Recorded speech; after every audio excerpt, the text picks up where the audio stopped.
Welcome to the Great American Collectibles Show, heard Wednesdays at 6:30 p.m. Eastern on PSA.com and the PSA Facebook page. The Great American Collectibles Show is brought to you by PSA and the National Sports Collectors Convention. Tonight's headlines are brought to you by Sports Collectors Daily. For all of your hobby news, features, and more, visit sportscollectorsdaily.com. And now, your hosts, Tom Zappala and Rico Petrocelli. Thank you very much. For what? She should welcome Rico Petrocelli and Tom Selleck. Tom Zappala. Oh, Tom Zappala, yeah. What kind of a cigar is that? It's a leaf cigar. As you know, Is it a cheap cigar? No, it's not. How much did that cigar cost you? At least $12. You're full of crap. All right, $8. Did it really? Maybe four. Four, maybe. $4. Now we're down to 4. Well, I'd buy 5 of them for $3. Welcome. The name of the show is the Great American Collectibles Show. Tom Zappala and my compadre, paisan, Red Sox Hall of Famer, Rico Petrocelli. We've got a great show today. We're going to start with Scotty Russell from the Collector Connection. Then we're bringing in our good friend Al Crisafulli, who's got his anniversary auction. They both have great auctions going. But first, our headlines. Oh, right. And guess what the headline is? Well, Collector Connections pre-war auction includes cards and 19th century newspapers. In this case, pre-war means pre-Civil War. A collection of original newspapers featuring baseball coverage for more than 160 years are part of the Collector Connection's 7th pre-war only auction. Over 900 lots are in the auction, with all items dating from no later than the early 1940s, and that's when you played. The newspapers date from 1857 through 1859 and include copy chronicling some of the most formative moments in the history of the game. For more information and to read the whole article, you can go to sportscollectorsdaily.com. Rich Miller and the gang at Sports Collectors Daily, they do a great job. yes. Also, don't forget to subscribe, like, and share the show with your friends. If you're on Facebook, YouTube, you can listen to us pretty much anywhere that you have a podcast. You don't even know what the hell a podcast is. But Podbean, Alexa, Pandora, wherever you are, you can listen to us. I thought it was a vegetable. No, see, no. Or else you can just email me if you have any comments or questions at zapsr@hotmail.com. Zap. Who's going to remember that right away? Well, he posted. Zap Senior. Oh, yeah. All right, let's bring in Scotty Russell from the Collector Connection. Scott, you know, I was online. I know you've been with us now for several years. In my opinion, this is the best auction. The lots that I've seen on an auction site that you've had. Am I wrong on that one? Yeah, it was real exciting. A lot of it kind of came in last minute, so it was, maybe a month out. We were, concerned, and then all of a sudden the floodgates opened for us. So it was very exciting. It's nice. We had a PSA Goudey roof. We actually have an almost complete PSA 5 set. Oh, the whole set. Wow. Now you broke it up? Is it? Yeah, every card individually, and it's 5 or better. There's a couple of 5.5s and a couple of 6s too. Scott, you operate a little differently. There's a few of you that operate with an opening bid, and your opening bid typically is what, $25? $25 or less. So let me ask you this: what happens? Has it ever happened? Obviously, the bidding on the Goudeys is fabulous. I looked, but what happens if there's a particular card that, for some reason, people miss, and the bidding is nowhere near what you anticipated? Is it kind of rolling the dice? Oh yeah, on a card, not so much, because the market for cards is so huge. Where I get more worried is on things like the newspapers that you just talked about, where the market is a lot thinner for them. And then it's, really is my job to make sure I go out and find those buyers. On something truly special, like the Rose Company postcards from last year. Yeah. We'll often we don't do reserves, which is another thing that, kind of makes people nervous as to what you're saying. On really special pieces where we're afraid of the market being too thin, we'll actually do a guarantee for the consignor. Yeah. So regardless of what the item sells for, they get paid X. Okay, I got you. And then if it goes over that, then we start sharing in whatever we make over the guarantee. That's a good concept. Do any of the consigners ask you or tell you, I guess, either way, what they want the card for the card? They certainly, a lot of them have a number in mind, but more often they're asking, Oh, okay. What do you think we're going to go for? And I try and give them an honest, appraisal at that point. Well, I think you guys have been pretty successful. I like the way, the big auction houses, a lot of them have like some of the starting bids are insane, and they're gearing it for a particular demographic. But the way you guys do it, I think it's everybody has a shot, right? And that's the idea is, and that's why that's why we changed the name a couple of years ago, because we're trying to connect the collectors to the cards they want. Very cool. You got a 41 DiMaggio play ball too, I saw. Two of them. How is that? How are those things going? Joe D. The lower grade one really started moving last night, so that was good. And then the 6 jumped right out of the gate. Now we know that one will see a lot of action at the end. And what are some of the other items, that you're really excited about having in the auction? Well, I mean, like you did in the headlines, those newspapers, they're not going to be the most expensive items by any stretch of the imagination, but I get goosebumps just thinking about them. Really? I mean, pre-Civil War baseball. There's box scores, some of the first box scores ever done. Yeah. It's history. It's so cool. And did that come from one consigner? Well, it's funny. One newspaper came from one consigner. They actually found it in a box lot of ephemera at a flea market for $10. Unbelievable. And then when I started promoting that we had that one, because that's really the special one, somebody else came out of the woodwork and said, "I've got a pile of these. Would you like them?" Wow. So he basically saw the one we were promoting at the National. Right. Gotcha. And so the other 30, the bound volume full of them came from another consigner. So what they do during the war, they said, well, let's hold up, guys, the South and the... It was before the Civil War. You said during the Civil War, before. too. No, these newspapers are pre-Civil War. Pre-Civil War. Okay, so I thought maybe, It was they said, hold up, let's play a But game. it is interesting, though, because one of the things in these papers is what's called the Great Match, which were the first games that admission was ever charged to. Oh, man. That's... And they were saying that was the impetus for creating a professional league, but the Civil War interrupted, and that's why it didn't happen until later. Yeah. Here's a little Civil War tidbit for both of you. Oh, okay. Did you know the first battle of the Civil War was the Battle of Bull Run, as we all know? And that first battle, the general public did not understand what was going on. Do you know that people brought chairs and umbrellas Picnic at the battle, and picnic to watch the battle at the Battle of Bull Run? God's honest truth. Really? I swear to God. Well, there was no baseball that day. Exactly.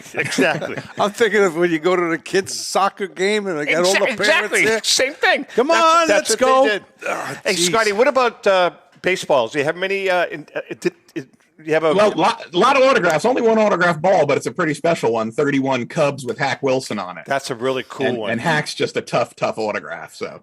What about any other documents besides the newspapers? Yeah, well, we have from the Barry Halper collection, we have a neat selection of Sporting Life, the team composites. Okay.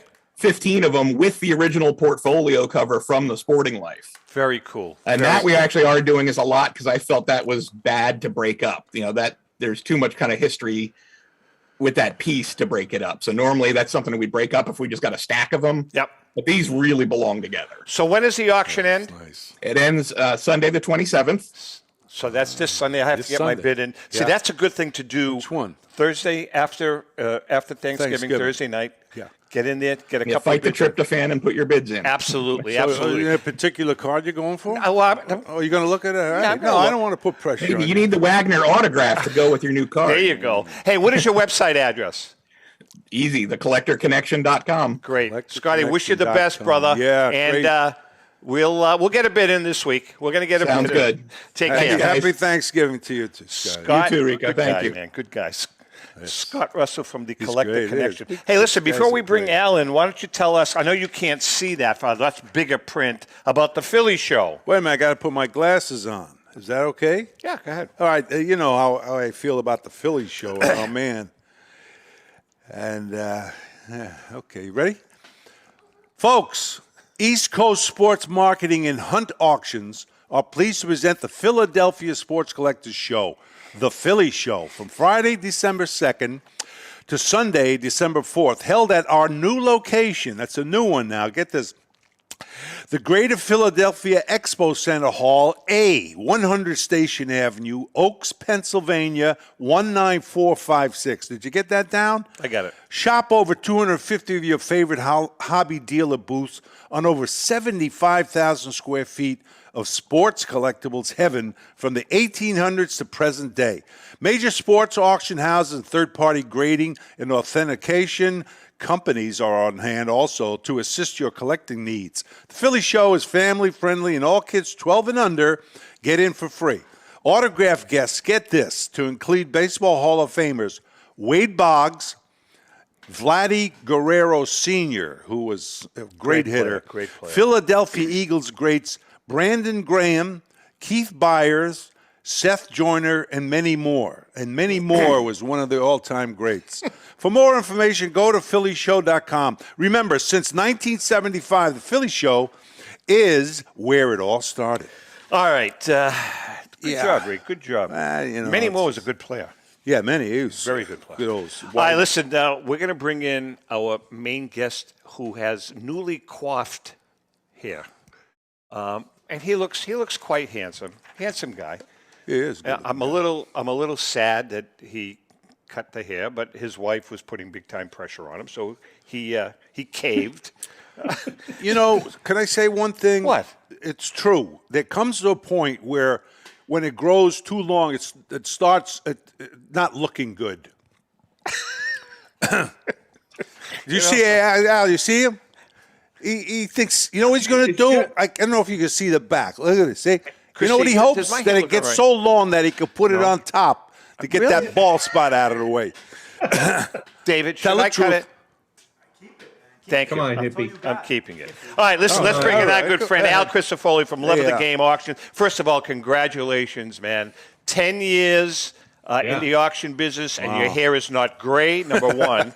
And you have hair, totally gray. number it's two. Gray. But Al, before we get into the particulars of the auction, tell us how you got there. Tell us about the journey getting into the auction business. So much fun. I mean, it's been great. It's been great. Thank you for the congrats, by the way. And you know, everything about it has been awesome. But I've spent obviously this week a lot of time reflecting on the first one, which you know, I'm so thankful to the friends and the supporters who consigned to that first one, because they really helped set the tone for the auction and for the company. And then that first auction closed the night before Superstorm Sandy hit New Jersey. Ooh, oh wow! And so, you know, I'm running this little brand new company, rolling the dice and running it out of my basement in my house. And you know, the morning after the auction, power goes out. I had a little. We managed to get a little portable generator, and we had it firing the refrigerator and a couple of appliances in the small appliances in the kitchen, and I had one desk lamp and my computer, and I processed invoices by the light of my desk lamp and packed people's winnings by the light of the cell phone, and you know, when the truck came down the driveway after, you know, power was out for 11 days. And when the truck came down the driveway to pick up that, you know, because it took them a while to be able to even get to my house to pick up the packages, the outgoing packages. And I helped the guy load the packages on the back of the truck. And I was just standing there in my garage watching the truck pull away. And I was just like, yeah. So in that first auction, do you remember how many lots there were? I think there were about 400. Oh wow! So that's a good if size. I remember. Yeah, no, it was a decent first first shot. We had the highlight item was a PSA 7 1935 National Chickle Bronco Nagurski, which is a big time card. Big time is a good word. The gentleman who consigned, you took a big risk. I mean, we didn't have any bidders, and we started. I didn't buy a mailing list. I didn't buy. Sure. We just started and started marketing, and so everybody who's ever become a love of the game customer came to us. I didn't buy anybody's list. I didn't rent any subscriber lists. I didn't start with any database or anything like that. My first bidder was our first bidder, and so. It was really cool of that person to consign that card. But you've done well. You've done well. So listen, let's talk about the current auction. The one thing that sticks out is that Oscar Charleston.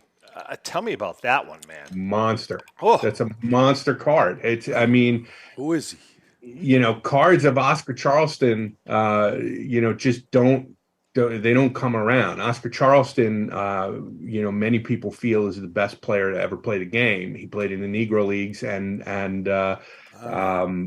he's probably top 3 or 4, depending on your feelings on Mr. Bonds.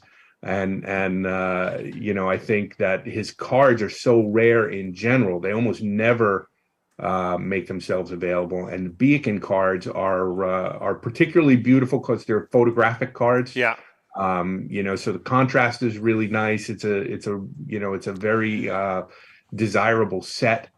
And you're talking about once every 10 years or so. Well, it's funny you mention that because we had a gentleman on, and I can't remember his name. I don't know if you Truman Capote. No, seriously, it was a PSA guy that he had the highest graded collection of Negro League and the most extensive collection of Negro League players in existence. That's probably Al Jergella. Al, that's who it was, Al. The good guy, But I think Al said that he was on the hunt for a Charleston card.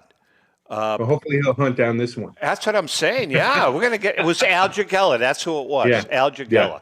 Yeah. Really sharp guy. Yeah, guy. The museum, Negro League Museum in Kansas City. I don't know if they have cards and stuff. Have you been there? History? No, the show I used to do on Sirius XM. We had the president on. Probably 15 times. Great guy, and it's a beautiful museum. I saw pictures of it, but they have the history. He might be a guy to talk to. That's a great museum. It's right next door to the American Jazz Museum, which is also a great museum, and the two of them make a fantastic day trip. You got a Babe Ruth, right? It seems like, not for anything out. Oh, the exhibit, the 21 exhibit. Yeah, but I mean, almost every auction has a Babe Ruth. Yeah, they got pretty hot. Absolutely. And the one that we have now, it's funny, we've had, these 21 exhibits don't grow on trees, and yet we've had 3 of them in a row. And this one that we're selling right now is the highest graded PSA example. It's a PSA 6.5, and the bidding is already at 42,000. Unbelievable! It's just went bananas out of the gate because it's a tough card, and I think the thing in the auction that I'm probably most excited about is the Happy Chandler contract, the commissioner of baseball contract. It's a great piece. It's got such amazing historical significance when it comes to the integration of baseball. I mean, Happy Chandler was the commissioner in 1945. He's the guy that really helped pave the way for Jackie Robinson to make his debut in 47. This contract, I think, belonged to Larry McPhail. And it's got 19 signatures on it, including Branch Rickey. So it's really cool to have Branch Rickey and Happy Chandler on the same document. That is very cool. That's a great one. Hey, before we take a break, there's another card that sticks out that I'm on the hunt for. The 51 Bowman Willie Mays. That's a killer card. What's the grade on that, Al? We've got 2. We've got a PSA 6 that is out of this world centering. is just phenomenal, and the image quality is great. And then we've got an SGC2, which is a little off center, but it's also a very nice example with beautiful color and image clarity. So both of those cards in the set. What is? Go ahead. No, I don't understand. Willie Mays was, of course, I played against him and got to know him a little bit. He was one of the all-time greats. I mean, he did everything. A superstar. I mean, he could run, hit, average, and I kind of, maybe not with Ruth, because Ruth is so popular, but with anybody else, even Mickey, I tell you, as great as he was. But this guy, I would think his card. You're making a good point. I think I think a part of the answer, it's really, first of all, Al, in the last 5-6 years, Willie's cards have really skyrocketed, number one. Yeah. But number two, you know what I think a lot of it has to do with? The fact that he's still alive. Oh, you mean when he dies? Is that a possibility, Al? He's 90 years old. I think there's a lot of different things that go into it with Willie Mays, and Rico, I agree with you. I said earlier that Oscar Charleston was in that top 3 or 4, and I think Willie Mays is also in that top 3 or 4. I think you're basically talking about Ruth, Mays, Charleston, and maybe Barry Bonds, depending on how you feel about that. Right, Barry's not in the conversation. Not even in the conversation. Yeah. So we'll have to talk that over. We'll substitute Hank Aaron for him. Yeah, Hank. All right, listen, we're going to take a quick break. We come back. Al's in the house. He's going to be spending most of the hour with us. Oh, that's great. Actually, Al, I think we're going to keep you right to the end because we don't have a second-tier guest. Usually we have one at the front end and back end. I think we're going to keep you right to the end. So we're going to be all over the place today. Is that all right? It's not because we don't have another guest. I mean, we want you. No. I'm Listen trying to get typically trying to make them feel good. Well, it's like he went into the refrigerator. I was like, "You want to eat this? If not, I'm going to throw it away." He's like, "I know." I love you. I'm good. There's nobody else. Hang in there. When we come back, it's going to be On Deck with Rico. Oh, we'll be right back. Jeez. Since 1996, Brian Drent and the staff at Denver's Mile High Card Company have led the charge in the collectibles hobby. Mile High is a full-service dealer specializing in buying and selling cards and offers a competitive consignment program for all collectors. Whether it be their computerized want list service, appraisals, or auction services, Mile High has it all. If you've been searching for a company with a selection of high-grade vintage 1888 to 1970 baseball cards and memorabilia that shares your passion, aim high, mile high. Go to milehighcardco.com or call 303-840-2784 for more information. This is Brian Drent, president of Mile High Card Company. Is your sports card and memorabilia collection properly insured? For easily replaced personal property, homeowners insurance is all most people need. But for prized possessions that you may have spent a lifetime collecting, it doesn't go nearly far enough. Collectables Insurance Services has been insuring for over 50 years. They offer a full range of protection and a $0 deductible at an affordable rate with no appraisals required. I know because they insure my collection. If you have a minute, go to collectinsure.com and learn more about insuring your personal card or memorabilia collection. Hi, this is Dan from Memory Lane Auctions, here to remind you that the renowned Memory Lane Collectibles Company has served as a beacon of light to the collecting community for the past several decades. Indeed, folks, it has been our utmost privilege and pleasure to provide the most enthusiastic collectors with an abundance of the finest sports cards and memorabilia for America's most coveted sports personalities via our world-class auctions. Whether you choose either a private sale transaction or the auction route, Memory Lane cordially invites you to reach out to us to maximize the value of your prized possessions. Also, it is not just sales that we pride ourselves on being the best of the rest, because if you are seeking a particular keepsake for your esteemed gathering, we will be relentless in our quest to find that special piece to fulfill your collecting dreams. So no time to wait. Reach out to us today for the purposes of capitalizing on our unparalleled marketing capabilities. Simply pick up the phone and dial 877-606-5263. That's 877 606-LANE, or find us on the World Wide Web at www.memorylaneinc.com. Now is the time for your valued consignment to ultimately become another one of Memory Lane's record-setting prices. How would you like to own the bat that was used by your favorite player when he hit that towering home run or game-winning base hit? Now look no further than JT Sports, specializing in the sale and authentication of professional game-used bats. As the official authenticators of professional model game-used bats for PSA DNA, JT Sports will guarantee the authenticity of any bat purchased from them. JT Sports also buys and sells game-worn uniforms, gloves, and baseball equipment. The unique quality of the collectible is what JT Sports is all about. Give them a call at 609-487-8003 or check them out at GameUseBats.com. He answered the tough questions. On deck with Richard Petrocelli. Okay, it's time for On Deck with Rico, brought to us by our good friend Brian Dwyer and the great staff at REA Auctions. Don't forget to get your bid in by going to RobertEdwardAuctions.com. What does he get? That's Robert Edward Auctions for extraordinary results and extraordinary service. This week's question, and by the way, he will win a shirt? No, a T-shirt, not that thing. Yeah, that thing costs too 7 much money. years. I can't get a new one from him. This question was submitted by a gentleman whose name is Dominic Messina. Nice Italian name. This is a great question. What is the atmosphere in a clubhouse when the team stinks? Then he has, i.e., 1965 Red Sox, My rookie which year. you were on the team. 100 losses. What is the atmosphere in a clubhouse when the team stinks the whole season? I want to hear this one. Everybody hates each other, number one. The manager won't speak. The manager won't speak to anyone.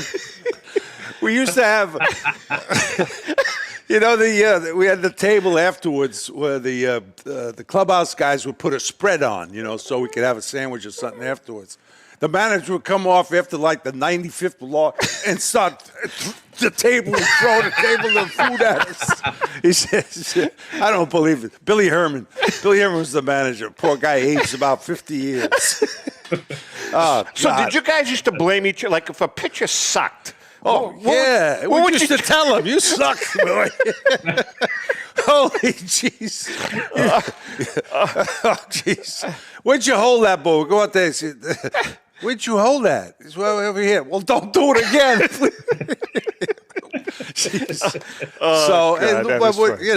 It's not a good atmosphere, really, because everybody's sad. You come in and you say, how are we going to lose this one today?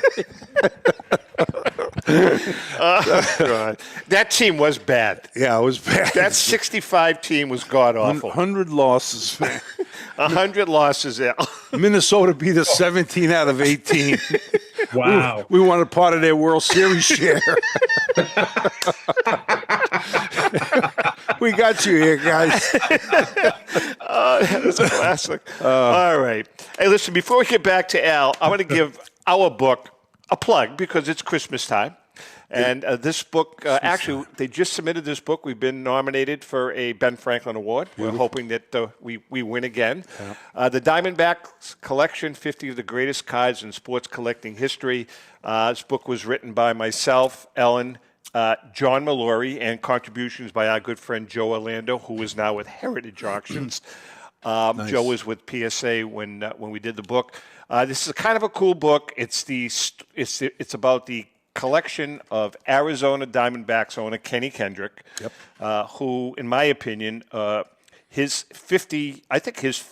collection of those 50 cards are probably the best aggregate collection in the hobby. Al, is there anybody, Al, that comes close to that? Who was the guy that had the big Yankee? Barry Helper. Barry Helper. But I'm talking about these 50 cards. They're pretty impressive, Al. Yeah. Would you say? Yeah. No, they're amazing. It's an amazing collection. There's no question about that. Yeah. And the great thing is that it's free. The book. Oh yeah, it's free by going to Amazon. It definitely costs less than the card. Yeah. Just go if you're interested in the book, you can just buy the book on Amazon. It's a great book. It really is. All right, we are chatting with Our good friend Al Crisafulli from Love of the Game Auctions. It is his 10th anniversary. Now, tell us about the complete Goudey set. It's a very cool set. It's a nice collector grade set, which is excellent because it's, so often you see, when those sets make themselves available, it's either a thing where, like what Scott is doing at Collector Connection, where he's breaking up a mid-grade set and selling it card by card, or it's a really high-grade examples that you find. Very seldom do you see an actual complete set, complete at $239 because it doesn't have the Lajoie. Right. But it's a collector grade set. It's much more affordable for the everyday guy. Now affordable is sort of a relative term these days, but it's a great set. They're not all graded, correct? No. Yeah, right. We graded a bunch of the keys with SGC, and the rest are in a binder, which is just, it's so cool to have cards like that are just in a binder. And the T206 set that we have is the same way. Key cards are graded, but a lot of them are still in binders. Yeah, Al, I want to ask you about memorabilia. Is it at one time, I remember with the shows a couple of years ago, we talked about memorabilia not being as popular as the cards and all that stuff. That's come up now. Has it changed? Well, Has it? Yeah, I think there's certain pieces, quality material, no matter what it is, will do well. And I think that some memorabilia is sort of ubiquitous, and because of that, it doesn't do well. And then the other thing that works against it is you can't put it in a slab, and unfortunately, grading has become as necessary as it is. It's also become a thing that guides a lot of collectors. It helps them identify whether or not something is authentic. It gives them the ability to compete on a registry and all of that kind of stuff. So then when you start to get into this three-dimensional stuff, or this giant, posters and photos and things like that, it gets a little tougher.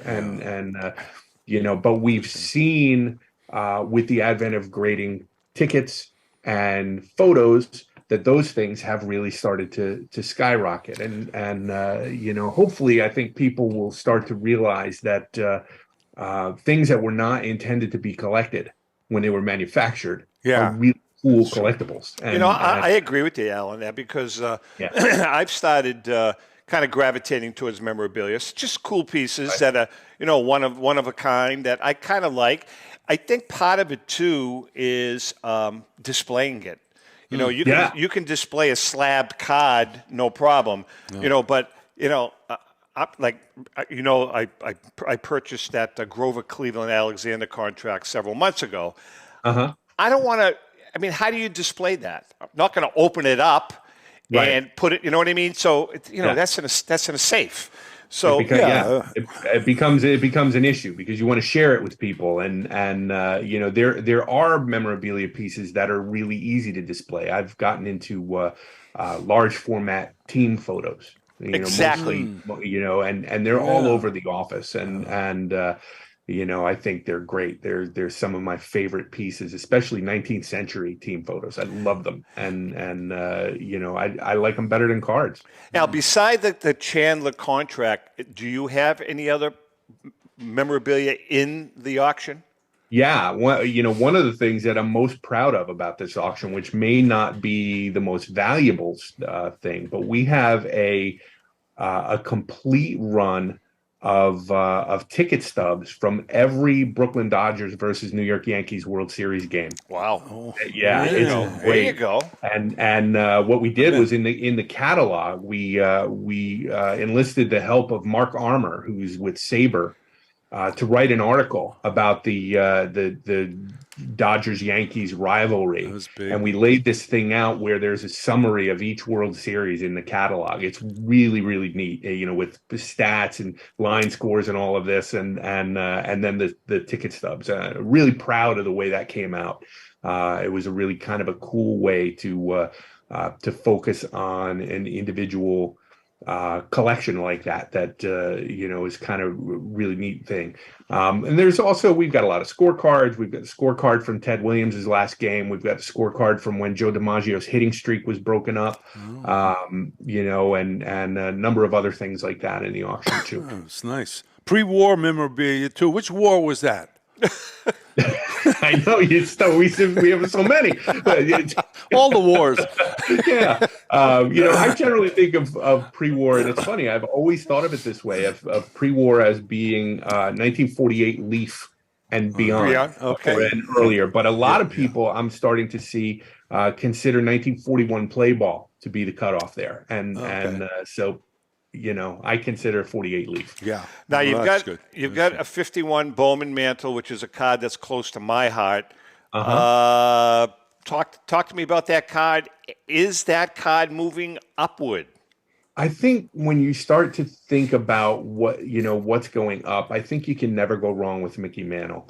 That particular card it's got a number of different production related issues with it. There's always a centering problem, and a lot of times there's a registration problem where the printing looks a little blurry because the registration is off. This one has beautiful registration and beautiful color. It's a great card. And what is the grade? What is the grade on that? It's an SGC 3. It's a little high. It's centered a little towards the top of the card, but it's still a really neat one. Yeah, that's a good card. Yeah, I want to ask you that.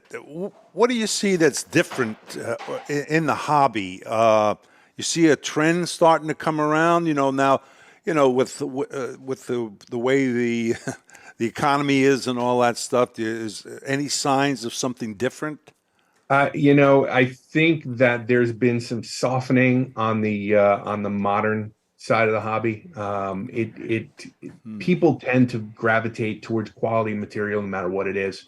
And I think quality stuff is going to continue to rise. It may not rise at that crazy peak that it went at the beginning of the pandemic. I think really we topped off in February, March of 2021. And I think there's still been growth in the quality material, but it hasn't been that kind of crazy, northward trajectory. But I think, if you're buying for investment reasons, which, I guess to a degree we all are, right?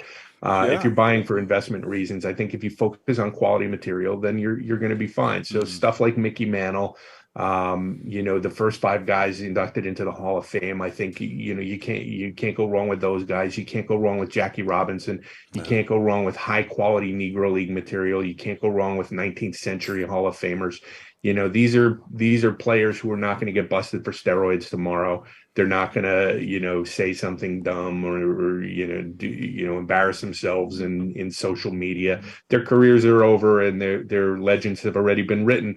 And so it makes sense, that those would be safe places for reasonable expectation of appreciation. How about wanting to trade, not wanting to trade, but not wanting to sign a guy that hit 62 home runs and 135 RBI? I know. New York Yankees. I mean, that never would have happened. Are you kidding me? You mean Aaron's soon to be a San Francisco Giant judge?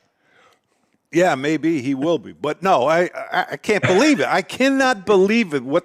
This guy is worth to the Yankees, not to get off the... You're right. But his card... I have every confidence, Rico, that the Steinbrenner family will come to their senses and bring back Mr. Judge so that we can have another run at the pennant with a bunch of 220 hitters surrounded Aaron Judge. Actually, you're right. Hey, Al, just to get back on what you were just talking about a moment ago. So is Gen Z coming down to earth finally? And if they are, I think they are. Gen Z, which the 30-year-old? Yeah, the late 30s, late 20s, early 30s, maybe up to 40, 38, 39. Yeah. They're the ones that were driving the bus with the modern and ultra-modern stuff. But now a lot of them were doing it for investment purposes. in my opinion, and again, sometimes I get hammered for stuff like Well, this. In my opinion, for deserve it. investment purposes, and not necessarily for a love of the hobby, are they coming back to earth because of people like Tatis and the fact that Justin Herbert, using him as an example, is not as good as everybody thought he was going to be, or I don't know, Mac Jones not being as good as everybody thought he was going to be? I think it's funny. I just watched. I'm sorry about that. Sorry about my phone. I just watched a movie this week about the hobby, and there was nothing hobby about it. It was a documentary that just came out. There was nothing hobby about it, and it was all like millennial type people talking about buying and flipping for profit. Essentially, that's what the whole point of the film was. I think that there will always be nostalgia, always. Everybody has nostalgia. Everybody looks to the past, and some of those people decide that they want to learn about, what even came before their own past. But I think where this hobby gets fun, this is a hobby, and so I think that when we start to think about it in terms of what's the investment potential of going out and buying this, one of one or one of 10 or whatever. I mean, there's room in the hobby for everybody, for sure, and that's a legitimate way to collect as any. But I think there's a lot of disappointment when you start to realize that this is not a get rich quick thing. He's dead on. Yeah, but I think the reason is the economy. Gas prices are high, the food, and they're talking about this and that. You could be right there. And that's, Gen Zs and maybe even younger, or maybe a little older. Right now they're saying, well, what do I want to spend my money on? I want to make sure I can, They can make a quick buck to survive? No, they won't continue in it as much, or maybe they're going to wait a while. That's just my opinion. I'm not sure that's the case. What I equate it to? Over the last 50 years, not 50 years, over the last 30 years, in regular stock investments, there are two kinds of investors. There are the guys that bought blue chip stocks and slow and steady, and then there are guys that bought some blue chip stocks, but a lot of penny stocks, flip them to make a buck. Right? Point being is that I think over the years, a lot of the penny stock flippers, some of them made money, and a lot of them lost money. But it seems as though the guys that was slow and steady, that had portfolios that were kind of evenly distributed, did the best. Am I wrong? And I think that same holds true to the hobbyists. I mean, if you can't. Go ahead. We're talking about. Go on. Well, we're talking about the more modern stuff. Yes. That's what I mean. Where they hear about, Mickey Mantle went for 12. I'm going to get involved in this. But I'm going to buy, instead of buying the Mickey Mantle, I'm going to buy Justin Herbert. I know it. Prism, purple, albatross, little checkering, one of one, manufactured scarcity, and it's a PSA 10. Yeah. It's funny because we all grew up buying baseball cards and as kids and memorizing the stats and knowing who was with which team and all of that. And I think some of that goes away when, the focus is on, what do I pull out of this box that's worth money? And some of the prices of brand new boxes to me is astonishing because what I want to do is I want to open packs of baseball cards and look through them and learn who are who's the shortstop for the Angels and who's it, that kind of thing. And Al, the other thing is, before we take a break, when we were kids and even before we were kids, when cards were out, I used that term, manufactured rarities. There were no manufactured rarities. Now, were there rarities? Yes. There was a Honus Wagner rarity. There's an Eddie Plank rarity. But those were for specific reasons. They weren't manufactured rarities. So what's the purpose of can you explain that to me? It's sort of amazing to me that people would buy a brand new card and again, I'm not being critical necessarily of what people choose to collect and why, but I also feel like when you have cards that came out yesterday and there's one, this is one of 10, right? He's a one of 10 Aaron Judge and it's worth $800,000. We have in our auction right now a book from 1834, the Robin Carver book called The Book of Sports. It's the first time that the word baseball was used in an American publication. It's the first diagram of a baseball diamond. That's amazing. It's the first time the rules of baseball were published in an American publication. There are fewer than 10 copies of this book that have survived since 1834. Okay. We're almost 200 years old here, this book. And it's sitting at $800. Yeah, I mean, it's mind-boggling. It's mind-boggling. And that's a low price for that book, but you can still get that book for a few $1,000s. And to me, that is the birth of what we're doing today, right? And here it is. Just sitting there for next to nothing. A lot of young people are not interested. Yeah. That's the only problem, darn it. All right, listen, we're going to take a quick break. We come back. Al's going to be with us right through the end of the show. Hang in there. Yeah, great. We'll be right back. You got a cigar? I want a cigar. Pristine Auction is a family-owned and operated online auction specializing in autographed memorabilia, sports cards, coins, art, and collectibles.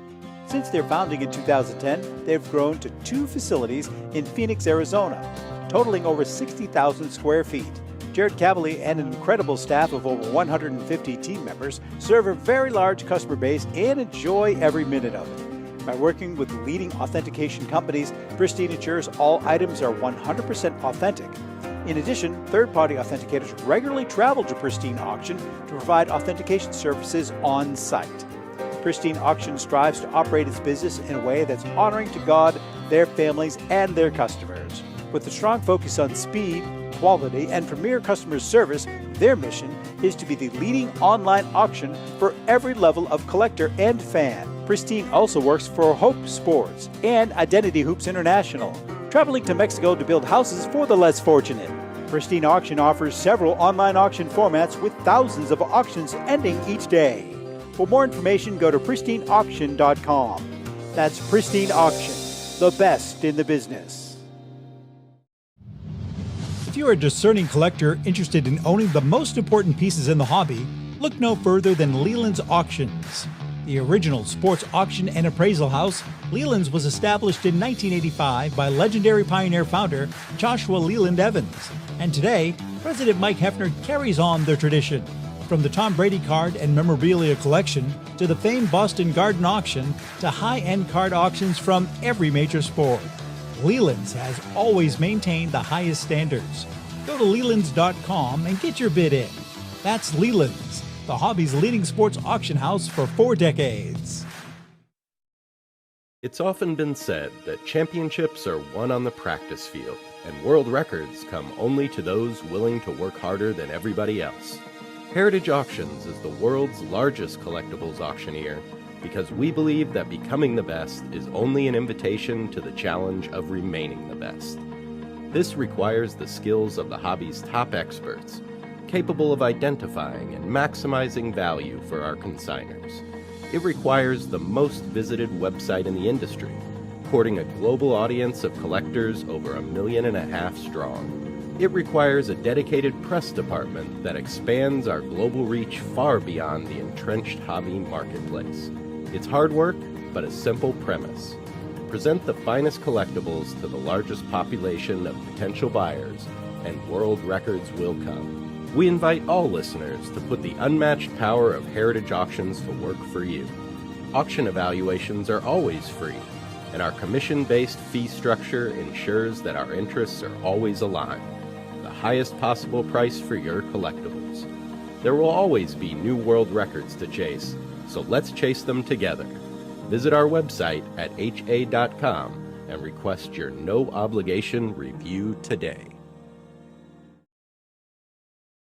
Hi, Hi, this is Dan from Memory Lane Auctions, here to remind you that the renowned Memory Lane Collectibles Company has served as a beacon of light to the collecting community for the past several decades. Indeed, folks, it has been our utmost privilege and pleasure to provide the most enthusiastic collectors with an abundance of the finest sports cards and memorabilia for America's most coveted sports personalities via our world-class auctions. Whether you choose either a private sale transaction or the auction route, Memory Lane cordially invites you to reach out to us to maximize the value of your prized possessions. Also, it is not just sales that we pride ourselves on being the best of the rest, because if you are seeking a particular keepsake for your esteemed gathering, we will be relentless in our quest to find that special piece to fulfill your collecting dreams. So no time to wait. Reach out to us today for the purposes of capitalizing on our unparalleled marketing capabilities. Simply pick up the phone and dial 877-606-5263. That's 877-606-LANE, or find us on the World Wide Web at www.memorylaneinc.com. Now is the time for your valued consignment to ultimately become another one of Memory Lane's record-setting prices. They are prized possessions, and you need a place to store them that is safe and secure. The eBay Vault is exactly that. An insured, climate-controlled facility with state-of-the-art security that guards your valuable collection around the clock. Your Vault account is protected by two-step verification and easily accessible through eBay Collection. And everything stored in the eBay Vault is backed by Authenticity Guarantee. Buying and selling is a seamless experience. When you buy an eligible card on eBay, it can be sent directly to the eBay Vault at checkout. Or, if it's already in the eBay Vault, you can just keep it there. And selling from the eBay Vault is just as easy. Every card in the vault has been expertly inspected, detailed, and photographed, so you can quickly sell it with a pre-populated listing. And if your buyer chooses to withdraw their card from the eBay Vault, we handle packing, shipping, and insurance. And same goes for you. If you want that rare rookie card in your hands, you can have it shipped to you at any time. Collect like a pro with the eBay Vault. Folks, the eBay Vault. The eBay Vault. It's climate controlled, insured, and protected with 24-hour security. Soon, you'll be able to send cards already in your collection directly to the eBay Vault. They'll take high-quality photos of the front and back of the card and document all the details for your viewing pleasure. And, and to make the listing to sell process seamless. Not like this, what I'm reading here, because for more information, go to eBay, connecting buyers and sellers globally. Hey, listen, before we get back to... give me that thing. Get out of here. Before we get back to Al, why don't you tell us about our good friend, Charlie Perino. I love Charlie. See who does all the work here? See? And the staff at JRI Cards. Yeah, if you want to have an absolute blast at obtaining some great modern and vintage cards, you got to check out JRI Cards. Our paisan, Charlie the Iron Ripper, along with Triple H, Money Marco, get this, the Dollar Girls and the JRI gang give you the chance to participate in opening an unopened and sealed fresh wax or cello, I'll call it cello pack of your favorite sport. Who knows? You may wind up with a Nolan Ryan, Aaron, Montana, Peyton, or even a Mantle. It's easy. You buy in, JRI opens the pack on the live stream, and you get a card. It's that simple. As a matter of fact, if you pull that special jewel, the guys at JRI Cards will even have it graded for you. Featured in the LA Times, ESPN, and USA Radio, JRI is the hottest card-pulling show on the internet. And let's not forget that JRI donates part of their proceeds to various charities. That's JRI Cards, the break show that everyone is talking about. Yeah. They're always digging up cardboard treasures. For more information, go to jricards.com. By the way, Charlie Perino's mom is in the hospital. Nice lady. Vincenza. Nice Italian name. Yeah, well, she's... just to let Charlie know, and we're praying for her, for her recovery, and we look forward to hearing that she's out of the hospital and back home. Good. Vincenzo, we wish you the best. Yeah. All right, let's get back to Mr. Crisafulli. We got a few minutes left. Hey, Al, before we get into some other topics, so we got about 5 or 6 minutes left. Talk about the some of the other highlights of the auction.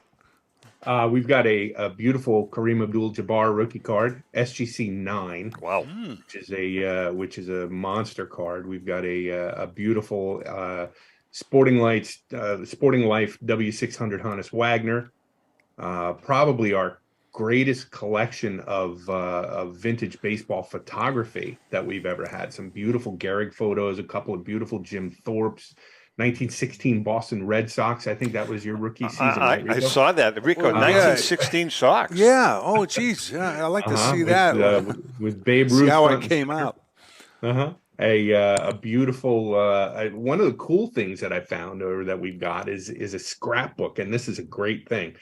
It's a scrapbook from a gentleman who learned that Babe Ruth had a sister, and he tracked her down by writing the newspaper in Lakeland, Florida, where he heard she lived, and the newspaper ran an article, "Are you Babe Ruth's sister?"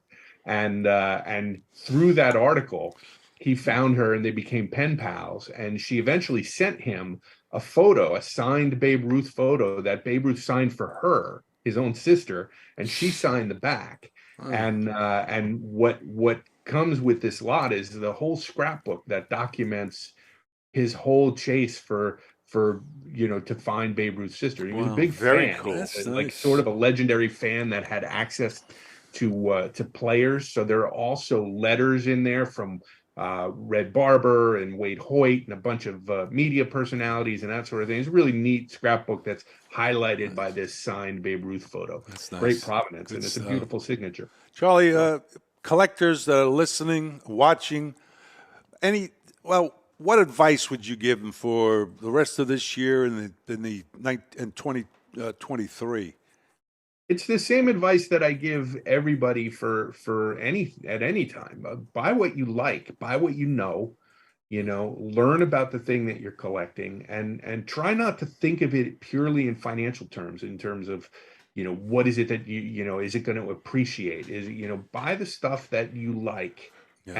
And use the hobby to learn about the game, and that's, I think, probably the best advice I can give anybody.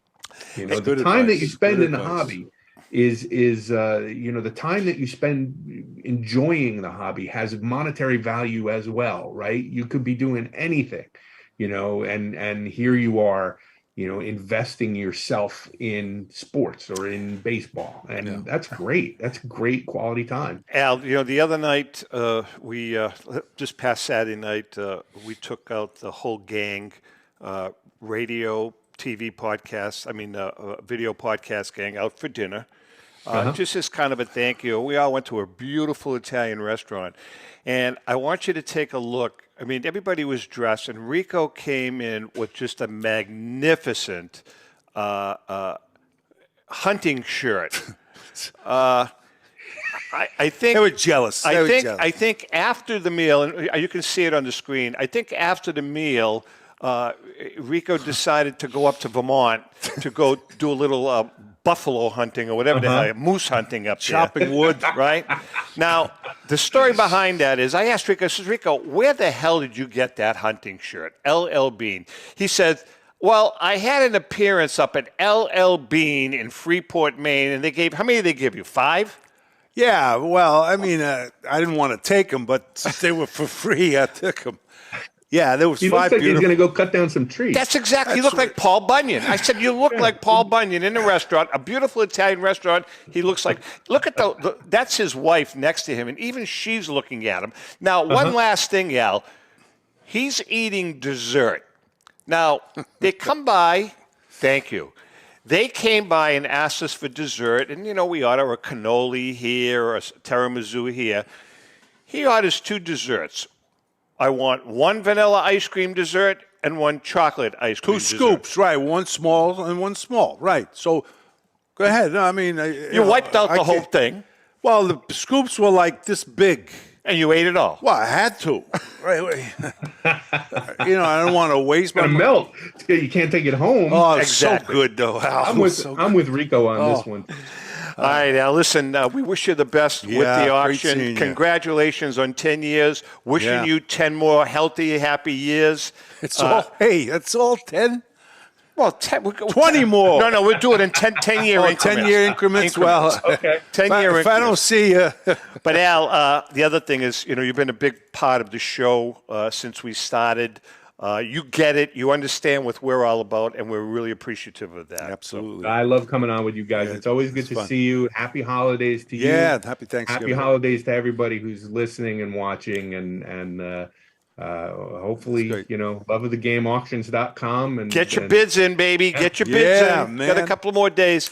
Okay, Al, we love you. Take care of yourself. Take care. Al Crisafulli, Love of the Game Auctions. That's wonderful. Rick. Hey, happy Thanksgiving to Thanks you. you. I'm very thankful that I'm working with you. We have fun. We have fun. It really I am is. blessed with Chrissy and we're Dave. blessed with a great crew and some great sponsors.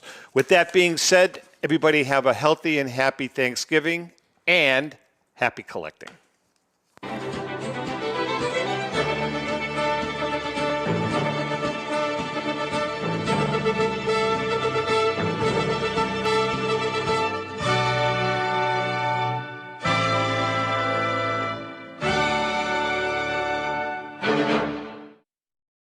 The views and opinions expressed by the hosts, guests, or callers of this program do not necessarily reflect the opinions of the Studio 21 Podcast Cafe, the United Podcast Network, its partners, or affiliates.